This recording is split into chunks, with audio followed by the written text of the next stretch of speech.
امام ابو حنیفہ کی شخصیت کے بارے میں آپ کا کیا موقف ہے؟ اہل سنت کے امام تھے بہت بڑے، اور بہت بڑے فقیہ تھے، شیعان علی میں سے تھے، اہل بیت سے محبت کرنے والے تھے،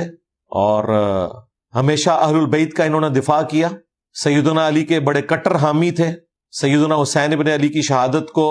قیام حسینی سمجھتے تھے، اسی لیے اپنے زمانے میں بھی نفس زکیہ کے حق میں انہوں نے فتوے دیے، اور حاکم وقت سے ٹکرائے، خلیفہ منصور سے انہوں نے زبردستی انہیں چیف جسٹس بنانے کی کوشش کی۔ یہاں تو لوگوں کی رالیں ٹپک رہی ہوتی ہیں چیف بننے کے لیے، اور امام حنیفہ خوف خدا رکھنے والے انسان تھے، انہوں نے چیف جسٹس کا عہدہ قبول نہیں کیا، انہیں پتا تھا کہ یہ مجھ سے اپنی مرضی کے فیصلے بھی کروائے گا۔